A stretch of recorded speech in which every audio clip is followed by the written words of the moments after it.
వెంటనే MK knowledge presentation ఛానల్ని subscribe చేసుకోండి. Thank you viewers. Hi hello viewers, మీతో షేర్ చేసుకుంటాకి మరొక కొత్త వీడియో అన్నమాట.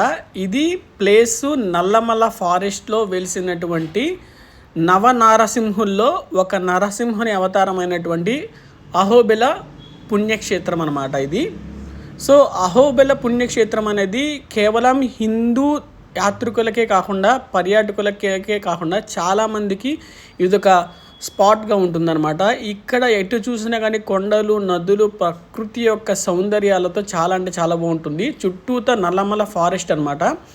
మనం నంద్యాల నుండి వెళ్తూ ఉంటుంటే ఓకేనా, మనకి కోతులు కానీ పులులు కానీ అలాంటి బోర్డులు కూడా చాలా కనిపిస్తాయి. కోతులు అయితే మనం చూడక్కల్లా అన్లిమిటెడ్గా ఉంటాయి అన్నమాట. ఇక్కడ జరిగేటువంటి సాంప్రదాయం అన్నీ ఎలా ఉంటాయండి, వైష్ణవ సాంప్రదాయం అనమాట. ఇక్కడికి ఎక్కువగా వైష్ణవ యాత్రికులు ఈ క్షేత్రాన్ని చాలా పుణ్యక్షేత్రంగా భావిస్తారన్నమాట. ఇక్కడికి వాళ్ళు ఎక్కువగా వస్తూ ఉంటారన్నమాట. సో ఇక్కడ నరసింహుని యొక్క బలాన్ని, శక్తిని దేవతలు ప్రశంసించడం వల్ల ఇది అహోబిలం అనేది అయ్యింది. ఇక్కడ ఎగువ అహోబిలం, దిగువ అహోబిలం అని చెప్పేసి రెండు ఉన్నాయి. సో ఎగువ అహోబిలంలో ప్రహ్లాదుని తపస్సుకు మెచ్చి స్వయముగా బిల్వంలో వెలిసినాడు కావున అహోబిలం అని కూడా పిలుస్తారన్నమాట. విష్ణుమూర్తి నరసింహుని అవతారం అనేది బిల్వంలో వెలుస్తాడనమాట, అందుకని అహోబిలం అంటారన్నమాట. సో దీనికి ఒక స్టోరీ కూడా ఉందండి. మనకి ప్రహ్లాదుడు వాళ్ళ ఫాదర్ గురించి విష్ణుమూర్తిని ప్రార్థించడం వల్ల ఆయన స్తంభంలో నుండి వచ్చి ప్రహ్లాదుని యొక్క తండ్రిని అట్లా చేస్తారు కదా, ఆ స్టోరీ అనేది ఇక్కడే జరిగింది. సో ఇక్కడ నరసింహునికి పూర్తిగా మొత్తం మన ఆంధ్రాలో 9 క్షేత్రాలు అయితే ఉన్నాయి. ఒకటి అందులో అహోబిలం ఒకటి, వైజాగ్లో ఉన్నదొకటి, తర్వాత ఇలా చాలా అంటే చాలా ఉన్నాయి. దాంట్లో ప్రసిద్ధిగాంచినటువంటి క్షేత్రం అయితే ఇది. సో ఇక్కడికి వచ్చిన భక్తులు ఎగువ అహోబిలాన్ని, దిగువ అహోబిలాన్ని రెండు దర్శించుకుంటారన్నమాట. ఈ క్షేత్రం అనేది ఎగ్జాక్ట్గా చెప్పాలంటే నంద్యాల జిల్లాలోని నంద్యాల రైల్వే స్టేషన్కి అరౌండ్ 68 కిలోమీటర్ల దూరంలో, ఆళ్లగడ్డ నుండి 24 కిలోమీటర్ల దూరంలో ఉంటుందన్నమాట. ఇది అన్ని ప్రధాన క్షేత్రం నుండి అహోబిలం చేరడానికి కూడా చాలా మార్గాలు అయితే ఉన్నాయి. సో కర్నూలు జిల్లాలో ఎస్పెషల్లీ చెప్పాలంటే శ్రీశైలం ఒకటి, అహోబిలం ఒకటి, ఇలా స్వయంగా వెలిసినటువంటి మోస్ట్ పవర్ఫుల్ క్షేత్రాలు అన్నమాట. మహానంది క్షేత్రం కూడా ఈ టెంపుల్కి నియర్ బైయే ఉంటుంది. మహానంది మనం చూసుకోవచ్చు వెళ్ళే మార్గంలో కూడా. సో ఎస్పెషల్లీ చెప్పాలంటే విష్ణుమూర్తికి 108 దివ్యక్షేత్రాలు అయితే ఉన్నాయి. సో అందులో ఇది ఒక దివ్యక్షేత్రం అనేది మోస్ట్ పవర్ఫుల్గా ఉంటుంది.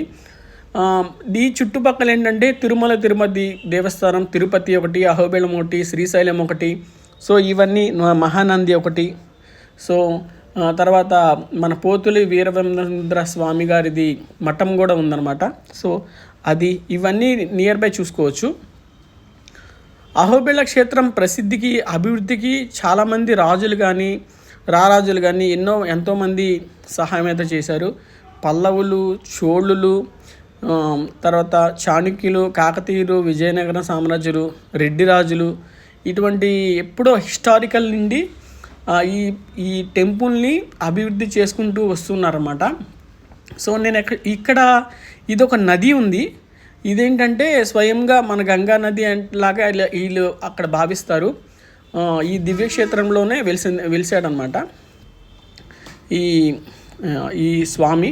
సో ఇక్కడ పారేటువంటి నది మనకు కరెక్ట్గా వచ్చి కృష్ణా నదిలో కలుస్తుంది. సో అందుకని ఈ క్షేత్రంలోనే స్పెషల్ ఏంటంటే మనం ఈ బ్రిడ్జి ఉంది కదా, ఇది టెంపుల్ బ్యాక్ సైడ్ ఉంటుందన్నమాట. ఎగ్జాక్ట్లీ ఇలా ఈ టెంపుల్ బ్యాక్ సైడ్ నుండి వే అనేది కొండపైకి ఒక ప్రత్యేకమైనటువంటి ఒక దేవస్థానం అయితే ఉంది పైన. సో అది కూడా చాలా స్పెషల్ అనమాట. సో ఈ అవతారం అనేది ప్రహ్లాదుడు వాళ్ళ ఫాదర్ అన్నమాట హిరణ్యకశిపుణ్ణి సంహరించినటువంటి ప్లేస్గా ఇక్కడ చెప్తారు. ప్లస్ ఇక్కడ స్వామి అనేది బిల్వంలో ఈయన వెలిసాడు కాబట్టి అహోబిలం అనేది చెప్పేసి ప్రసిద్ధిగాంచిందనమాట. ఇక్కడ ఉన్నటువంటి నదిని అహోబిలంలో ప్రధానముగా ఇక్కడ ఉన్నటువంటి పారేటువంటి నది భవనాశిని నది అన్నమాట.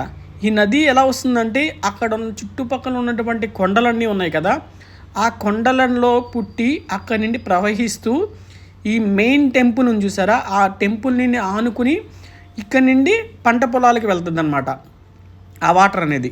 సో అందుకని ఇక్కడ భవనాశిని నది అని కూడా అంటాం అనమాట. సో మేము కింద అహోబిలం అయితే దిగువ అహోబిలం దర్శనం అయితే బాగా చేసుకున్నాము. సో అది అయిపోయిన తర్వాత మేము ఎగువ అహోబిలం దర్శనం కోసం అయితే వెళ్తున్నాము. కానీ ఇక్కడ ఈ ప్లేస్ మటుకి చాలా అంటే చాలా బాగుంటుందండి. మేము వెళ్ళింది కూడా సండే పూట. సో ఆఫ్టర్నూన్ టైమింగ్లో క్రౌడ్ అయితే చాలా ఉన్నారు, కానీ పైకి అయితే ఎక్కువ మంది నడవలేరు అనమాట. ఎవరైతే క్యాపబిలిటీ ఉంటుందో వాళ్ళు మాత్రమే పైన టెంపుల్ పైకి నడవగలరు, కొండపైకి. సో మేము వెళ్ళినప్పుడు క్లైమేట్ కానీ అన్నీ మాకు అనుకూలంగా వచ్చింది, బాగా కలిసి వచ్చింది. చాలా అండి, ఫుల్ గ్రీనరీ, ఎంత పీస్ఫుల్గా ఉంటుందంటే ఎంత పీస్ఫుల్గా ఉంటుంది. సో మీరు కూడా ఒకసారి రండి. ఇది ఎగ్జాక్ట్లీ నల్లమల ఫారెస్ట్ అనమాట, ఆ ఏరియా కిందే వస్తుంది. ఆ ఫారెస్ట్లో నుండి మనం ప్రయాణం చేసేటప్పుడు ఒక థ్రిల్లింగ్ ఎక్స్పీరియన్స్ అయితే మాకైతే బాగా అనిపించింది. సో మేము ఈ టెంపుల్కి బిఫోరు తిరుమల వెళ్ళాము. సో ఆ తిరుమల అయిపోయిన తర్వాత మేము శ్రీశైలం చూసుకున్నాము. శ్రీశైలం నుండి ఇది నియర్ బై అనమాట. శ్రీశైలం, అహోబిలం, మహానంది ఈ క్షేత్రాలు చూసుకుని వచ్చాము. చాలా అంటే చాలా బాగుంది. మీరు కూడా ఒకసారి టూర్ వేయండి.